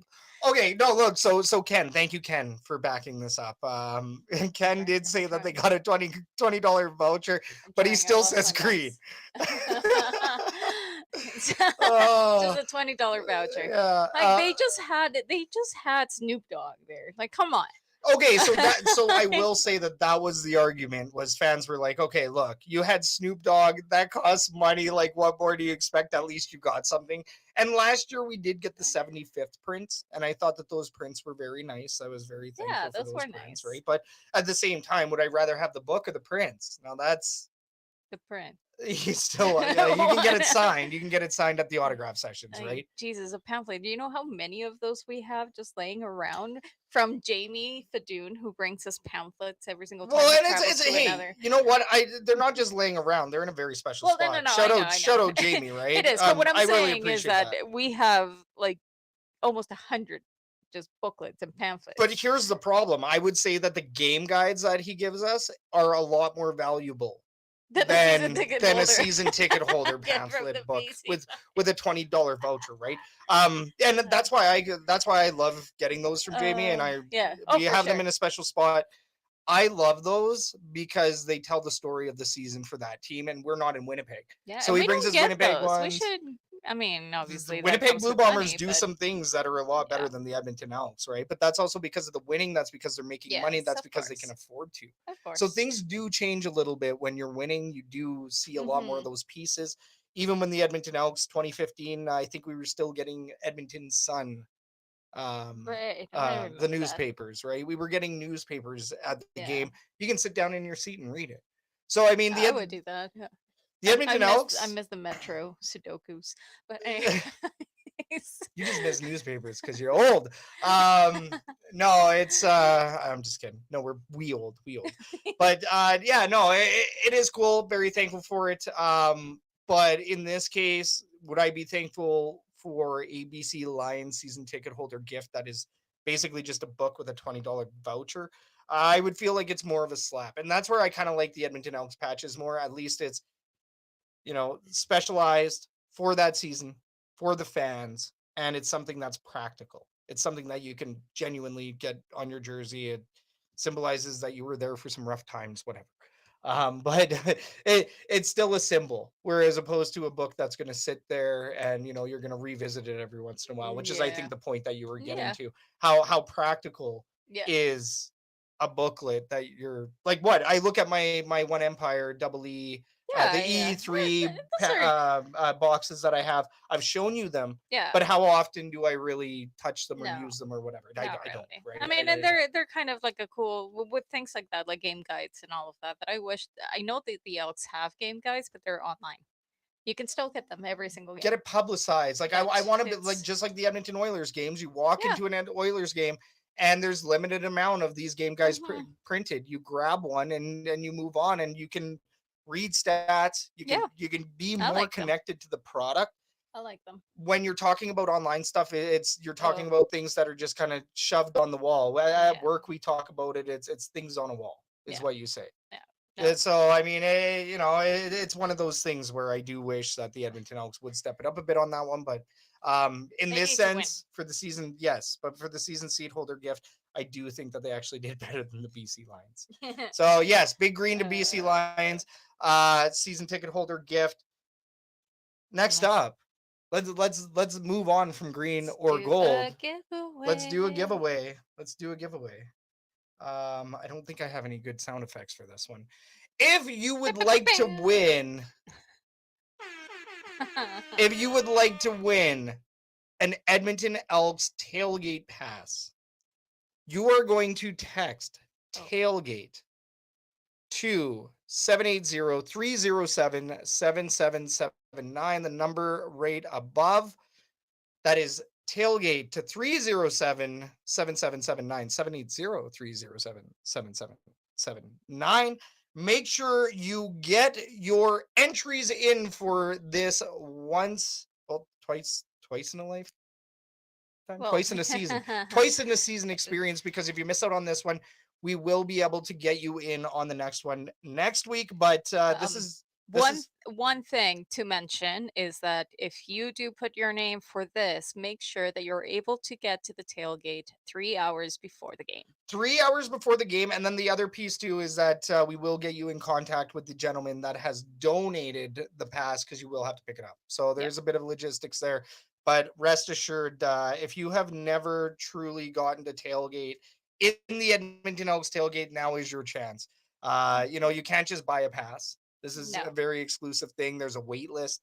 Last time I talked to the Elks, there's around a 20 to 30 person wait list for tailgate parking. And those spots don't free up very often. No. Although I wish the spots directly across from us would open up, because they have never been there. So I think in the history of us tailgating, those people still have not checked in. They have not shown up. But I mean, another reason why we say 3 hours is by the 2 hour mark is really difficult to start parking in there, just to let you know.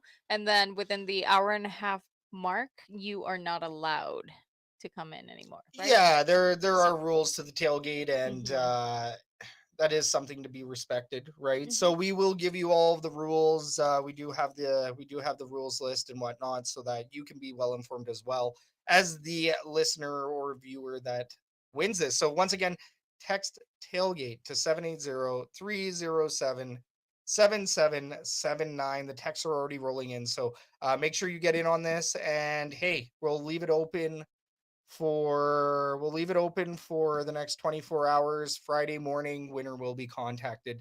Go get your pass to make sure that you can show up for Saturday. So text tailgate 780-307-7779. Let's open up the fan forum at long last. Everybody's favorite segment. This is the fan forum, brought to you by Argos Fancast. Join Clay, Will, and Sir Doug of the Double Blue Order as they give you the latest from Argos land right here on Shotgun Sports Network. They will be coming back soon, by the way. Expect to see Argos Fancast on the airwaves soon. So very, very, very thankful to have them on the network. Now, very thankful to have you guys here for the fan forum. In this segment, we're going to talk about the hottest topics surrounding the Edmonton Elks and the CFL as a whole. For the last time tonight, Herd Chat, blow it up. You know what to do. Get your comments and questions onto the show, and make sure if you have a fan forum question to submit, you get it in the Herd Chat too, because we want to bring up your fan questions. Let's bring up our first one. Yeah. Ooh, loaded questions today. All right, question number 1. The Edmonton Elks are starting quarterback Cody Fajardo for the second game in a row. While the team did manage to lose with Cody Fajardo at quarterback 1, he did manage to post great numbers despite being sacked a whopping 8 times. So how many games do you give Cody Fajardo before switching back to Trey Ford? Ooh, that's a good question. Spicy. I don't know. I really, I don't think it's, I don't know. What I do want to bring up, though, because I am avoiding answering this question, is a comment by Ken that he posted a little early on, that he says, Cody is not the answer. I'm not confident with the OC and his decisions. So, based on that, is it really fair to say, how many games do you give Cody Fajardo, or how many games do we give the OC before something needs to get done? I mean, it's a good comment, but I had listened to, what was it today? There was a couple of interviews that I listened to before we went live today. and one of them I want to say is Eddie Steele. It was Eddie Steele on CHCH, and shout out Elks Nation. They are kind of somewhat. I mean, you could consider them competition. We don't see it that way. We're all just trying to build a bigger pie. But Eddie Steele, you cannot deny that this guy. You cannot deny that he has great insight on the league, right? This guy has played the game. This guy is a Grey Cup champion. I'm sorry. You have to listen when he speaks. His opinions may not be for everybody, and his opinions may not be correct. But his opinions are still worth some weight. And shout out Eddie Steele for being a big voice lately. The offensive coordinator is trying to make Trey Ford a passing quarterback. Right. The reason why is because the league survives and thrives on passing quarterbacks. Really, there's no such thing as a run-first quarterback. So we know you can use your legs, and we've talked about this on the show before. We know you can use your legs. This is what he said, but we need to see you perform with your arm. And that is what Jordan Maximic is doing. He's trying to form him in a way that is unnatural to Trey Ford. Yeah. Now, Trey Ford's play style is definitely different, and yes, you could tailor a game plan around Trey Ford, but it goes back to that question of what happens when Trey Ford gets injured and you have a quarterback step in. You need a more general game plan in order to get the best out of both quarterbacks. Yeah. But now Trey Ford is not QB1 anymore. Now it's Cody Fajardo. So what does Maximic do in this instance? Does he start building around Cody Fajardo now? Well, that's the game plan, in my opinion, has always been better suited for Cody Fajardo. That's the thing. So at what point does it become an issue?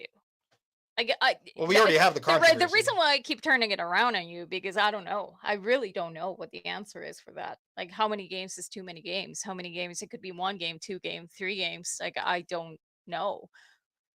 I think that there are so many moving parts to this team, and it's not just one single position, that it's really hard to pinpoint it based on one single player alone. Right? So offensive line is a mess right now. Offensive line has not posted the stats that they did last year in any of their games. I think parts of the offensive line were graded on PFF as top honors, but I don't think they actually sure got up there. But offensive line is definitely an issue. I do think that Jordan Maximic is having issues with this playbook. I think that the playbook, we did call it vanilla. We've called it multiple things, right? Yep. But it's not completely tailored around Trey Ford. It's also not completely tailored around Cody Fajardo, but it is better suited for Cody Fajardo, I think. But now we're in that same position that we don't know yet, right? It's still too early. He had a one good game. So to kind of go back to your question, how many games do you give Cody Fajardo to try to figure out whether he's a good choice or not? Well, I would give him 3 starts. If I'm going to throw a number down, I'm going to say 3 starts. So I'm going to give him that one against Saskatchewan. That was your feel good story. Now he's got Hamilton. See what you do against Hamilton, and then you got to go to Montreal. And if you can't win where you're most familiar after 3 games, then it's time to make a change again. And it's Trey Ford time. Yeah. And I mean, it's not healthy to go back and forth, but it's also on Jordan Maximic as well to make sure that he's tailoring the game plan. Game plan, not even playbook. Game plan, specific game plan, specific game week. Tailor that game week around your starting quarterback. Do I think that Trey Ford has been let down in these first 4 to 5 weeks? Sure, I do think that. I think that the offensive game plan has not been suited well enough for him for what he does. Not enough running plays. You're not utilizing his legs enough. I do think that there are issues there, and there's no doubt about that. Let's go through the... We do have Daryl over here that he also agrees. Minimum three. Nice. And he follows up saying that Fajardo could most definitely be the answer, but the rest of the team around him still needs to gel. Correct. Right. So, first offensive line, Dennis, now Steele about this whole Luke Wilson, who will be the next to call out Luke Wilson. Don't even make us get into that, Rick. Ken does say this is pure BS, play to win, and Cody will not get it done. And then offensive coordinator job is to win games, and the talent you have not change the talent. And I agree with that, Ken. I think that you're correct. I do think that the offensive coordinator needs to build. Once again, I do think that the offensive coordinator has let down Jordan Marksimic, has let down Trey Ford a little bit in that first stretch. It's also one of those things where he's not used to really building a game plan around somebody based on their legs. And I like to bring up Vernon Adams Jr. because Vernon Adams Jr. was a run-first quarterback for the longest time. He became gone for him. Big play VA. Catherine maintains this opinion. You know what? And it was. I do remember that one episode, and I said that maybe Trey Ford was too much of a risk. Well, and that was what I said. Yes. Trey Ford is a big risk that I felt like Vernon Adams Jr. would have been a safer bet. But the way that I see it is Vernon Adams Jr. is the grown-up, matured version of Trey Ford. I think that they're very similar players. I think they have a very similar skill set, but they're trying to get Trey Ford to that Vernon Adams throwing level before he uses his legs. And I think that is a thing. And that didn't work. I mean, what does that have to say about talent, though? Is it a talent problem or is it offensive coordinator? If he's only able to do running plays and not necessarily the passing plays that are needed, right? It's you could go around in circles everywhere with everything, with both Fajardo and Trey Ford. If one is missing this, one is better at this, one is excelling at this, but he should be doing this. The reality is that if you don't have an O-line that supports you, if you don't have an offensive coordinator that will make the right calls, if you don't have a defense that will make sure that everybody's rested and they're holding on their end, if you don't have a three-phase football team, it's not going to go anywhere. And it's not just on the quarterback themselves. No, you need three phases in order to win games. Simply put, right? Ken Chapka does say, but VA has an offense that moves around him, moving pocket, right? Yeah.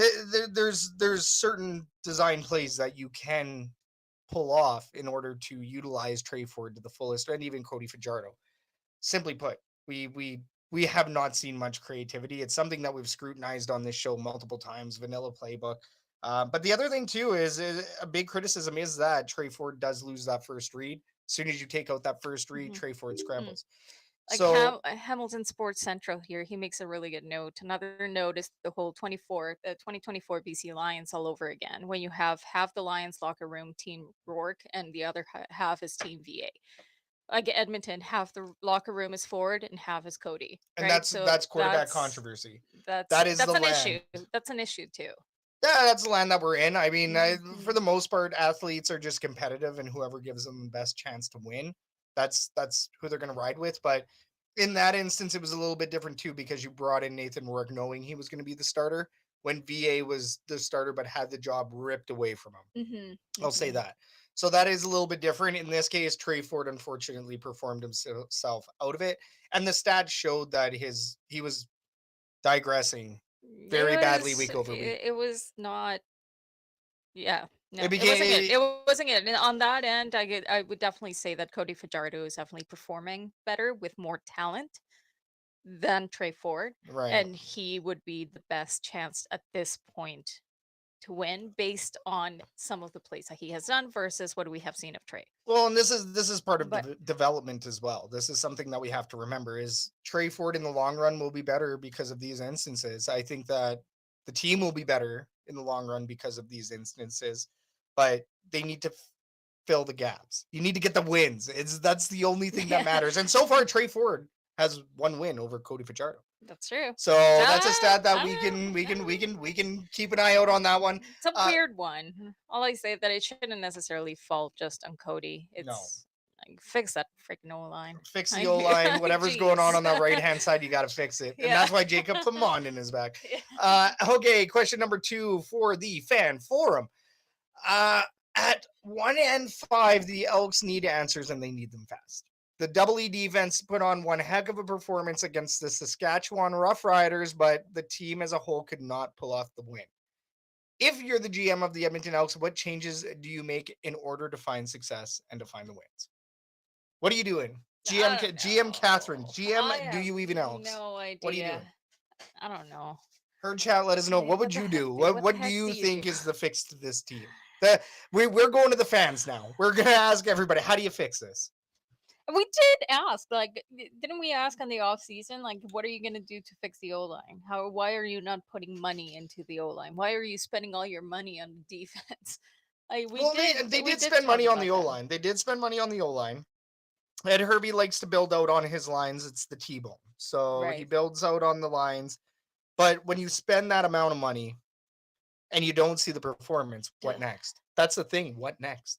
Is it the coordinators? Fire everybody. No, just kidding. You don't know. We've been through this. We've been through this too much. We've been through this. Brand new rebuild.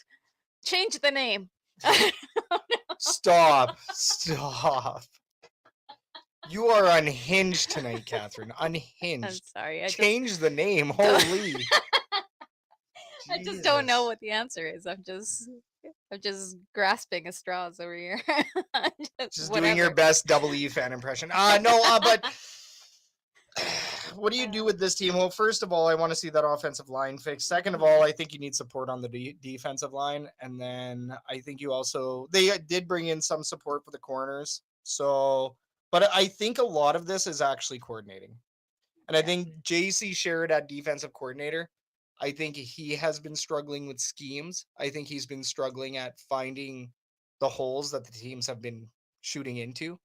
Like, reading the other offenses and, maybe it's a film piece. I don't know. But the offensive coordinator, defensive coordinator, they are struggling right now. Yeah. Good comment that Ken here has in chat. 3 sacks is an O-line issue. 8 sacks is an OC issue. Well, I mean, that right side was weak, though. That right side. And Saskatchewan was also pulling a couple of moves. They were doing a couple of special plays to throw us off, and we bit. Like, that could be a film thing. Once again, that could be your offensive coordinator. It could be your O-line coordinator. We have talked about that a lot, even just personally while watching the game, right? That I'm asking, that I turn to you, and I'm like, who was at fault? Who was at fault there? Was it the assignment? Who was it? The quarterback? Was it the person in charge of catching the ball, or then not catching it because maybe it was an overthrow or an underthrow, or was it the coaching that wasn't communicated properly? Right? Like, I have asked these questions because I legitimately want to know who's at fault for some of those plays that we have seen. Well, and it's hard. It's hard to say. The problem as well is the fact that we are running out of time on the season. Like, we're running out of time. We can't sit back and wait anymore. I mean, did we really go into this season expecting to burn a year? I don't think we did. Why? Because Elks fans are done with burning a year. Yeah. How many years has it been of burning a year? How many years has it been of, we're in rebuild? You can't make these excuses anymore. No. And you can't celebrate moral victories anymore. That's the thing. We want to find positives. We want to be positive people. We want to be happy. We want Elks fans to be happy. We want to change the narrative on the Elks Call. Maybe we don't want to talk about losses every week. Doesn't matter. That's what we're given. And the Edmonton Elks, once again, seem to be trending on burning another year. Yeah. So you got to figure out this team, and you got to figure out, you're almost at the point already where you're playing for next year. And we said that last year, and we said that the year before, and we said it the year before. So what changes? How do you fix this now? I don't think doing more shuffles is going to really do anything. But what do you bring in? A consultant? I think the talent is okay. I think we can win games with the talent that we have. It's not like we have a bad team on paper. Once again, we do not have a bad team on paper. No, well, and you jinx it every time. Before the season starts, you say that we have a really good team. And, on paper. But anyways. They have had a good team on paper multiple times. What they need to have is accountability. How about every time that they miss, that they get sacked, they get a penalty, they put in $100 in a jar. It goes towards the team at the end. But like, sports teams have systems like that. How do you build accountability too? Well, probably doing 100 push-ups. If you get a penalty, you're doing 100 push-ups on the first day of practice. Like stuff like that. But that's money in hand. No, you can't. $100. Larry needs it. You literally cannot do that. That's illegal. That's literally illegal. But I mean, great thought. But no, they have like physical exercise, accountability programs and stuff. Well, something. I mean, and I feel like the coaching staff also needs to be held accountable, of course, right? Because it's everybody. It's everybody. Well, and I mean, we saw Mark Killam in that presser. Mark Killam was absolutely stressed. He was frazzled, as we've said earlier on the show. Mark Killam was frazzled for the first time. He looked like lost for words, and he'd been pretty up until then, but he's starting to find out now exactly how bad the pressure is here in Edmonton. And it's a pressure cooker. It is. I mean, to the point where, hey, this is what we're talking about tonight, is once again another loss, and how frustrated we are as a group, as fans. But we're still all together, and we're still going to love this team no matter what. Let's take a look at the herd chat. We have Daryl over here. I think the O-line needs to be the most cohesive unit with Beard's. And with Beard's injury, it threw a wrench into things. It did. It's nice to have him back, but you can still kind of see where things are broken on that line. Not using the run game leaves the O-line vulnerable. And if you are rushing the ball straight into a wall of players, switch it up. Run some sweeps. Sweep. Like make a moving pocket. Figure it out. Moving line, but figure it out. You can't keep getting beat like this. And you can't keep avoiding the run. After having some of the best run game in the season, they went ahead and avoided the run for 2 games. It's like, and that is definitely the OC. That's coaching. That's call. Run the damn ball. Exactly. Run the damn ball. If one thing doesn't work, the definition of insanity is doing the exact same thing over and over and expecting a different result. Run for -1 on the first play and then throw for 10 on the second play. Like you either throw for 11, whatever. But that's what we keep seeing. It's a predictable offense. It needs to change. It needs to get better. Simply put. Daryl over here, he says, we don't want to make those kinds of excuses, but as long as we've been as slow as we are, the reality is that this is year 1 of the regiment's rebuild. No one wants to hear the P word, patience, but... Well, and Daryl is right. I mean, once you accept that you were playing once again for another year, you're playing to build off of this year, that's the reality. It's just that your casual fans do not see it that way. The gate traffic does not see it that way. The city of Edmonton as a whole does not see it that way. The hardcore fans, we all get it. We understand that this is probably the scenario that we are faced with and forced with. As Graham named him. Yeah. We are trauma bonded. We are trauma bonded with this team at this point. With this team. And I mean, kudos is something that I've thought about very often. Yeah, I mean, depending on what happens in this off season coming up, something that I've thought about often is like being an Edmonton Elks fan is just a different breed. Gonna try not to be emotional, but I mean, it's one of those things where we've watched this team lose so much together as a fan base, and anybody that's listening, especially those that have been to a game once a year. Let's say once a year. Those that have season tickets, those that love this team no matter what.